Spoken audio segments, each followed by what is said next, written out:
क्या आप भी सोचते हैं कि एक दिन बैंक में बड़ी कुर्सी पर बैठें, लोगों की फाइनेंशियल समस्याएं सुलझाएं, अपने ऑफिस में एसी में बैठकर प्रोफेशनल लाइफ जीं और समाज में एक सम्मानित पहचान बनाएं? क्या आप जानना चाहते हैं कि आखिर वो रास्ता क्या है जिससे आप एक आम छात्र से सीधा बैंक मैनेजर की कुर्सी तक पहुंच सकते हैं? अगर हाँ, तो ये वीडियो आपके लिए है, क्योंकि आज हम बात करने जा रहे हैं बैंक मैनेजर कैसे बनते हैं, वो भी पूरी जानकारी के साथ, स्टेप बाय स्टेप, बिना कुछ मिस किए। चाहे आप अभी 10वीं पास हों या ग्रेजुएशन कर रहे हों, या फिर आप सरकारी बैंक का सपना देख रहे हों या प्राइवेट बैंक में करियर बनाना चाहते हों, इस वीडियो के बाद आपके सारे सवालों के जवाब आपको मिल जाएंगे और आप क्लियर होकर कह पाएंगे कि अब मुझे अपना रास्ता पता है।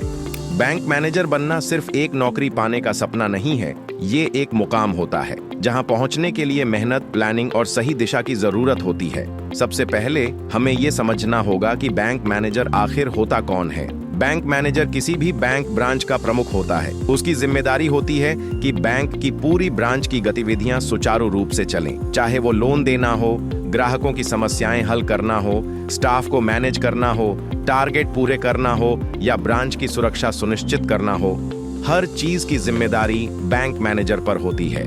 इसलिए ये पद बहुत ही जिम्मेदारी वाला होता है और इसके लिए आपकी शैक्षणिक योग्यता, व्यवहारिक समझ और लीडरशिप स्किल्स तीनों मजबूत होनी चाहिए। अब सवाल उठता है, बैंक मैनेजर बनने के लिए पढ़ाई क्या करनी चाहिए? तो इसका जवाब है कम से कम ग्रेजुएशन, यानी आप किसी भी मान्यता प्राप्त यूनिवर्सिटी से BA, BSc, BCom, BBA या फिर कोई भी बैचलर डिग्री ले सकते हैं। लेकिन अगर आपका बैकग्राउंड कॉमर्स, फाइनेंस या मैनेजमेंट से जुड़ा है तो आगे आपको फायदा मिलेगा, क्योंकि बैंकिंग सेक्टर में फाइनेंशियल टर्म्स, कस्टमर डीलिंग और रिपोर्टिंग का काफी महत्व होता है। बहुत से लोग 12वीं के बाद ही कोचिंग करने लगते हैं ताकि उन्हें बैंक एग्जाम पास करने में आसानी हो। लेकिन ध्यान रहे, बिना ग्रेजुएशन आप किसी भी बैंक में अफसर लेवल की पोस्ट के लिए एलिजिबल नहीं होते। भारत में बैंक मैनेजर बनने के दो मुख्य रास्ते हैं। पहला, सरकारी बैंक में अफसर बनकर प्रमोशन के जरिए मैनेजर बनना, और दूसरा, प्राइवेट बैंक में सीधे अप्लाई करके और एक्सपीरियंस के आधार पर उस पद तक पहुंचना। सरकारी बैंक में बैंक मैनेजर बनने का सबसे कॉमन और स्ट्रक्चर्ड तरीका है IBPS और SBI द्वारा आयोजित होने वाली परीक्षाएं देना। अगर आप IBPS PO, SBI PO या RRB PO जैसी परीक्षाएं पास कर लेते हैं तो आपकी भर्ती प्रोबेशनरी ऑफिसर के रूप में होती है। फिर 2 साल की ट्रेनिंग और पोस्टिंग के बाद आप असिस्टेंट मैनेजर बनते हैं और इसके बाद प्रमोशन के जरिए ब्रांच मैनेजर बन सकते हैं। इन परीक्षाओं में 3 चरण होते हैं: प्रीलिम्स, मेंस और इंटरव्यू।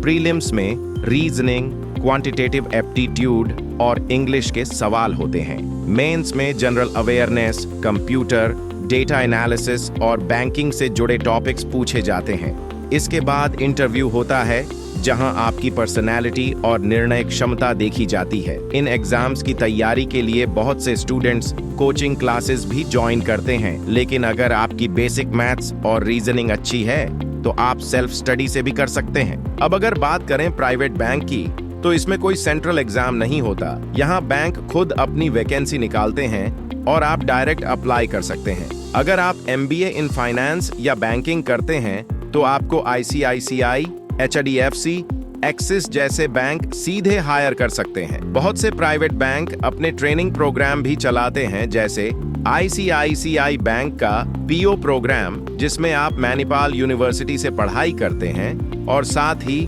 ट्रेनिंग लेकर बैंक में नौकरी भी पा लेते हैं। इन बैंक में शुरुआत में आप रिलेशनशिप ऑफिसर, असिस्टेंट मैनेजर या ऑपरेशंस एग्जीक्यूटिव के रूप में ज्वाइन करते हैं। फिर 3 से 4 सालों के अनुभव के बाद आप मैनेजर बन सकते हैं। एक बैंक मैनेजर के लिए सिर्फ डिग्री और परीक्षा पास करना काफी नहीं होता, उसमें कुछ खास स्किल्स का होना बेहद जरूरी है, जैसे टीम लीडरशिप, ग्राहक से बात करने की कला, समस्या सुलझाने की क्षमता, कंप्यूटर ज्ञान, बैंकिंग नियमों की समझ और टारगेट को मैनेज करने का हुनर। कई बार बैंक मैनेजर को कठिन हालात में तुरंत निर्णय लेना होता है, जैसे किसी फ्रॉड की स्थिति या भारी कर्जदार के डिफॉल्ट करने पर। ऐसे में उसकी सोच और जिम्मेदारी का स्तर बहुत अहम हो जाता है। अगर सैलरी की बात करें तो सरकारी बैंक में जब आप पीओ के रूप में ज्वाइन करते हैं तब शुरुआती सैलरी लगभग 52,000 से 55,000 होती है, जिसमें बेसिक पे, एचआरए, डीए, ट्रैवल अलाउंस सब शामिल होते हैं। जैसे जैसे प्रमोशन होते हैं सैलरी 80,000 से 1 लाख रुपए तक पहुंच सकती है। वहीं प्राइवेट बैंक में सैलरी बैंक के नाम, शहर और आपके एक्सपीरियंस के अनुसार होती है। वहां शुरुआती सैलरी 30,000 से शुरू होकर मैनेजर बनने पर 70,000 रुपए या उससे अधिक भी हो सकती है। एक आम धारणा होती है कि बैंक मैनेजर की नौकरी बहुत आसान होती है, लेकिन असल में ये जॉब बहुत जिम्मेदारी और टारगेट्स से भरी होती है। खासकर प्राइवेट बैंकों में जहां sales target, insurance, FD, loan जैसे कई केपीआई पूरे करने होते हैं। लेकिन अगर आप मेहनती हैं, प्लानिंग करते हैं और लोगों से बात करना पसंद करते हैं तो ये करियर आपके लिए बिल्कुल फिट है। अब अगर आप पूछें कि कितने साल लगते हैं बैंक मैनेजर बनने में, तो इसका जवाब ये है, अगर आप सरकारी बैंक में पीओ बनते हैं तो 3 से 5 साल में ब्रांच मैनेजर बन सकते हैं। वहीं अगर आप क्लर्क से शुरुआत करते हैं तो थोड़ा लंबा समय लग सकता है, 7 से 10 साल। प्राइवेट बैंक में अगर आप एमबीए करके सीधे ज्वाइन करते हैं तो 3 से 4 साल में भी मैनेजर बन सकते हैं। ये पूरी तरह आपके प्रदर्शन और बैंक की पॉलिसी पर निर्भर करता है। तो अब आप जान चुके हैं कि बैंक मैनेजर बनना एक प्लान्ड प्रोसेस है, जिसमें पढ़ाई, एग्जाम की तैयारी, इंटरव्यू स्किल्स, व्यवहार और एक्सपीरियंस सबकी भूमिका है। आपको सिर्फ दिशा पकड़नी है और उस पर मेहनत शुरू करनी है। अगर आपने इस वीडियो को यहाँ तक देखा है तो आप वाकई सीरियस हैं अपने करियर को लेकर। अगर ये जानकारी आपको काम की लगी हो तो वीडियो को लाइक करना न भूलें और कमेंट में हमें बताएं कि आप सरकारी बैंक में जाना चाहेंगे या प्राइवेट बैंक में। साथ ही अगला वीडियो किस टॉपिक पर बनाएं, बैंक पीओ की तैयारी कैसे करें या एमबीए वीपीओ कौन बेहतर करियर है, जरूर बताएं। सब्सक्राइब कीजिए ताकि अगली बार जब हम करियर से जुड़ी ऐसी ही गाइडेंस लाएं तो आप उसे मिस ना करें। याद रखिए, करियर की हर सीढ़ी सोच समझकर चढ़नी होती है और ये वीडियो उस पहली सीढ़ी की तरह है।